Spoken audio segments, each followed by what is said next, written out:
সবাইকে আমার শুভেচ্ছা এবং নমস্কার জানিয়ে আজকের সেশন শুরু করছি। তো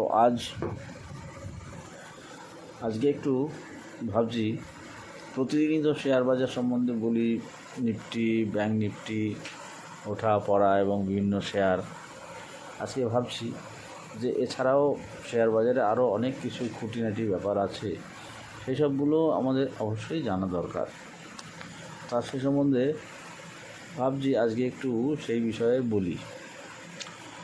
তো সে বলতে গেলে আমি স্টক মার্কেটকে দুটো ভাগে ভাগ করে নিচ্ছি, তাহলে বলতে সুবিধা হবে। একটা এফএনও অর্থাৎ ফিউচার অপশান, আর একটা ইকুইটি।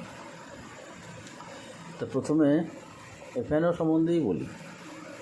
তো এফএনওটা মানে ফিউচার অপশান খুব একটা মজার ব্যাপার হয়। যখন আমরা শেয়ার বাজারে নতুন আসি, স্বভাবতই বাজারে আসলে এটা স্টক মানে অপশনের কথা বা ফিউচারের কথা আমাদের বলা মানে শুনতে পারি, যে শুনে বিভিন্ন লোকের মুখ থেকে শুনি যে অপশান, বিশেষ করে অপশানে তো বেশি পয়সা লাগে না, তো সেজন্য একটা আকৃষ্ট করে আমাদের। যে এরকম শোনা যায় মার্কেটে এলে পরে নতুন যারা আছে, যে অপশানে ইনভেস্টমেন্ট খুবই কম এবং লিমিটেড ইনকাম এবং হিউজ প্রফিট।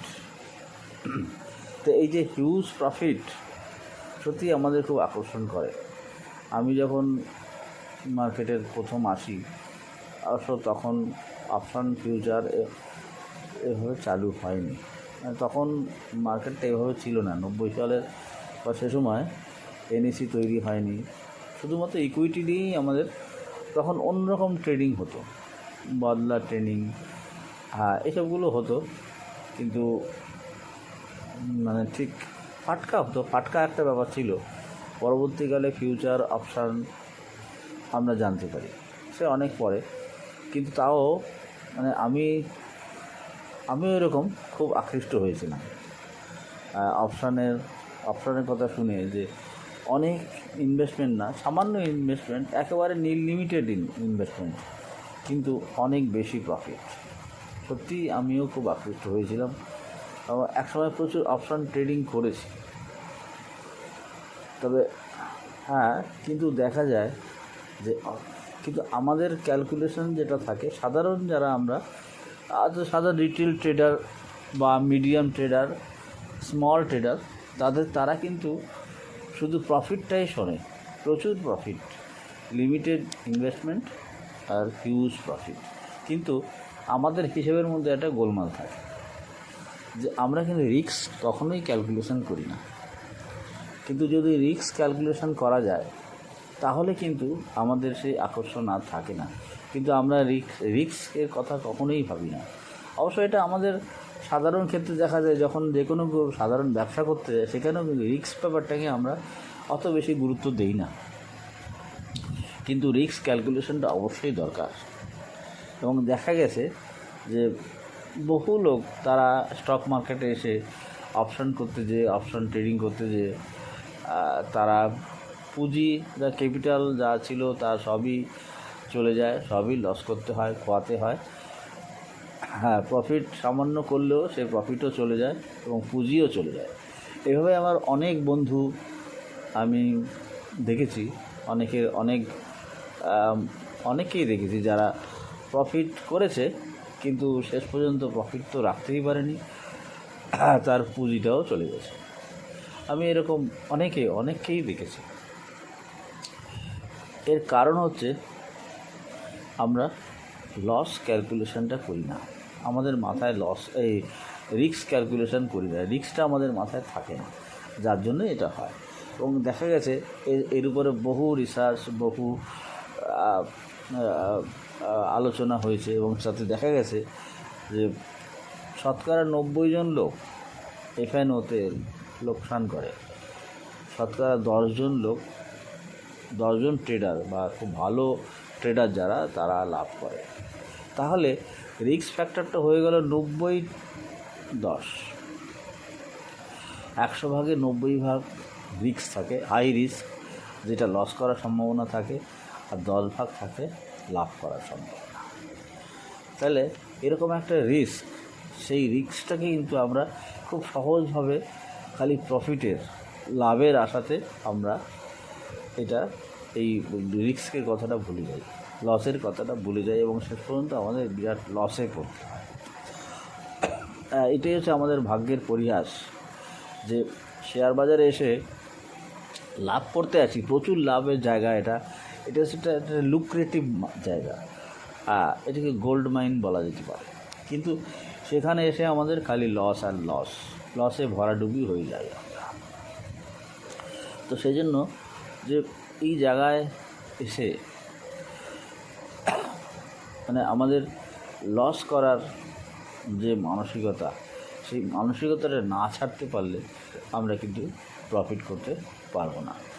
এখানে হিসেবটা হয়, যারা লাভ করে তাদের হচ্ছে ইকুয়েশনটা এরকম, প্রফিট মাইনাস লস। অর্থাৎ যারা লাভ করে তারাও কিন্তু প্রফিট করে,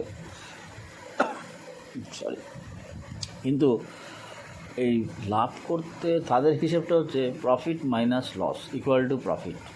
আর রেস্ট অফ দ্য ট্রেডার, তাদের হচ্ছে loss minus profit equal to loss. এই হচ্ছে মোটামুটি ইকুয়েশন। তো এই জন্য আমাদের মনে হয়, কিন্তু এবার আমার কথা আমি বলি, আমি কি করেছিলাম। আমি যখন শেয়ার বাজার আসি, আমি কিন্তু লাভ করার চেষ্টা করিনি না। কেন, প্রথমে আমি এফএনওতে যাইনি, এফএনও তখন ছিল না, পরে যখন চালু হলো আমি কিন্তু এফএনওতে কখনোই তখন ট্রেড করতে যাইনি। কেন, আমার তখন, আর আমি শেয়ার বাজারে খুব একটা ট্রেডও করতাম না। হ্যাঁ, আমি ট্রেড করতাম কীরকম, খুব ক্যালকুলেটিভ ওয়েতে চেষ্টা করতাম, এবং শেয়ার বাজারের যে সত্যিকারে কী করে লাভ করা যায় তার কোনো ফর্মুলা আছে কি না সেটাই বোঝার চেষ্টা করেছি বেশিরভাগ সময়, এবং আমি বুঝে শুনে লস করেছি। কীরকম, তো আমি একটা ক্যালকুলেশন করেছি, ক্যালকুলেশনটা ঠিক আছে কিনা সেটা বোঝার জন্য এটাকে এভাবে কিন্তু আমি অনেক লস করেছি প্রাথমিক স্তরে। তো হ্যাঁ, তারপরে আস্তে আস্তে টেকনিক্যালটা বোঝার চেষ্টা করেছি, এবং সেটাই করে যাচ্ছি এখনও, জানি না কতদূর শিখেছি। হ্যাঁ, তবে এবং আমি একটা জিনিস বুঝেছি, যে অপশান ট্রেড করতে হলে যদি টেকনিক্যালসটা ভালো না জানা যায় এবং সময় হিসেব না করা যায়, তাহলে লাভ করা যাবে না। তাহলে অপশানে কোনো দিনই লাভ করা যাবে না। কেন, অপশানটা খুব জটিল একটা বিষয়। ফিউচার কিন্তু অত কোনো জটিলতা নেই, কিন্তু অপশান খুব জটিল। সেই জন্য অপশান ট্রেড করতে হলে অনেক সময়ের খুঁটিনাটি হিসেব অবশ্যই থাকা দরকার। কেননা এর কখন স্পিড হবে, কখন স্পিড হবে না, তার উপরে কিন্তু দাম ওঠানামা করে। এবং আমি এইসব টেকনিক্যালটা যখন অনেকটা বোঝার পরে আমি কিন্তু অপশান ট্রেড করতাম, এবং অপশানে কিন্তু আমার লাভ ছাড়া লোকসান হয়নি। আমি প্রচুর লাভ করেছি অপশানে। এখন অবশ্য অপশানকে আমি ট্রেড খুব একটা করা হয় না, যা করি ইকুইটিতে করি। কেননা মানে সেই অপশান ট্রেড করার মতন অবস্থা তৈরি হয়নি মানে কি, আমি যে এখানে যে ব্রোকারের সঙ্গে কাজ করি, সাব ব্রোকার, সেখানে অনেক সমস্যা আছে। অপশান ট্রেড করা অনেক সমস্যা, একবার চেষ্টা করেছিলাম, কিন্তু নানা সমস্যার জন্য হয়নি।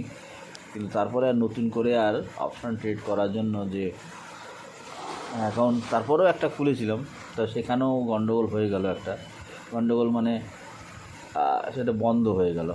মানে তারা মানে যা নিউ ব্যারাকপুরে যে ছিল ওটা আমার এখানে যেটা ছিল সেটা বন্ধ হয়ে গেল, সেজন্য আর করা হয়নি।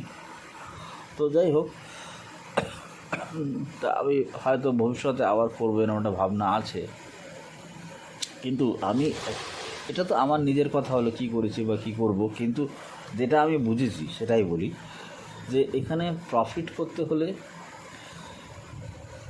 যদি অপশনে প্রফিট করতে হয় তাহলে টেকনিক্যাল এবং সময়, খালি টেকনিক্যাল বুঝলে হবে না, তার সময়ের সঙ্গে সঙ্গে কী করে ওঠানামা করে সেটা বুঝতে হবে, তাহলে কিন্তু আমরা প্রচুর প্রফিট করতে পারি।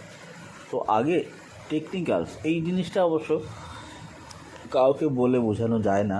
আমি যারা যারা আমার সঙ্গে অপশনের ব্যাপারে কথা বলতে তাদের একটা কথাই বলি যে আগে টেকনিক্যালটা বোঝো, এবং খালি টেকনিক্যাল না, তার সঙ্গে সময় হিসাব করতে শিখতে হবে, তারপরে তুমি অপশন ট্রেড করো এবং তোমার দেখবে অপশানটা খুব ভালো প্রফিট করতে পারবে।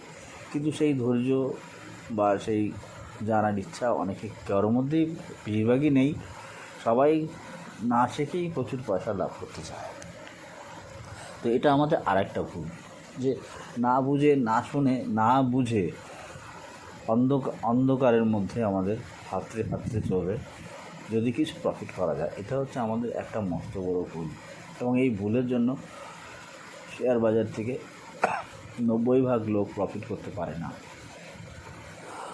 তো যাই হোক, এইভাবে মানে আমি কিন্তু এটা যখন আমি বুঝলাম, আমি আবার বলছি নিজের কথা, যখন আমি বুঝলাম যে শেয়ার টেকনিক্যালটা তখন কিন্তু আমি অপশন আমি দেখেছি, আমি লাভ করেছি অনেক। তো এইভাবে অপশন ট্রেডিং আমি সবাইকেই বলবো যে অপশন ট্রেডিং করার আগে ভালো করে ট্রেডিং টেকনিক্যালস এবং উইথ টাইম বুঝতে হবে, তারপরে এই দিকে আসা ভালো। তার আগে আমার মনে হয় ইকুইটিতে ইনভেস্টর হিসেবে থাকাই বেটার। এরপরে একদিন বলবো, আজকে এই পর্যন্তই বলি। এফএনও সম্বন্ধেই বললাম, ফিউচার সম্বন্ধে বললাম না কেন, ফিউচারটা অনেক বেশি সহজ। এই ফিউচারে অত কোনো সমস্যা নেই, যেটার অপশান, এই যে অপশানটা নিয়েই বললাম। আর সাধারণ যারা মানুষ, সাধারণ যারা ট্রেডার, স্মল ট্রেডার বা রিটেল ট্রেডার বলে যারা, তারা কিন্তু অপশানটাই ট্রেডিং করে বেশি, অল্প টাকা লাগে এবং হিউজ প্রফিট। সেই জন্য আজকে অপশান নিয়েই বললাম যে অপশানে আমাদের আগে সবাইকে আমার একটাই কথা, যে ভালো করে টেকনিক্যাল প্লাস টাইম, এই সঙ্গে সঙ্গে টাইমের হিসেব করার পরে, ভালো করে জানার পরেই অপশান ট্রেড করা উচিত। এবং সবাই যদি এভাবে করে, যারা করতে চায় তারা এইভাবে করলে সত্যিই তারা জ্ঞান হবে, অনেক প্রফিট করা যায়। আমি নিজে দেখেছি। আমার এরকম হয়েছে, দিনে আমি 10,000 15,000 টাকা আয় করেছি। হ্যাঁ, এরকম আমি করেছি এবং মানে বলে করেছি যে আজকে আমি 10,000 টাকা আয় করব। আমি করিয়েও দিয়েছি, আমি করিয়েও দিয়েছি যে। এবং এবার আরেকটু বলি মজার কথা, আমি তখন শিলিগুড়ি, একজনের সঙ্গে আমার তাকে, সে ওখানকার স্টক মার্কেট সম্বন্ধে ভালো বোঝে, তার সঙ্গে একদিন কথা হলো। একদিন তাকে একটা বললাম যে একদিনে তুমি 10,000 টাকা লাভ করেছো। তো বলে, সে অবাক হয়ে গেছে, এটা করা যায়নি। আমি তাকে করিয়ে দেখেছিলাম। তো এরকম যদি বোঝা যায় তাহলে এভাবে হয়। তা আমিও সবাইকে অনুরোধ করব, এবং আমি যে টেকনিক্যালের সঙ্গে টাইমটা ভালো করে শিখে এই বাজারে এই টেকনিক্যাল, তাহলে অপশন ট্রেড করা উচিত এবং করুন, সবাই এভাবেই করুন। তো আজকে খালি অপশন সম্বন্ধে বলে শেষ করছি। Thank you viewers.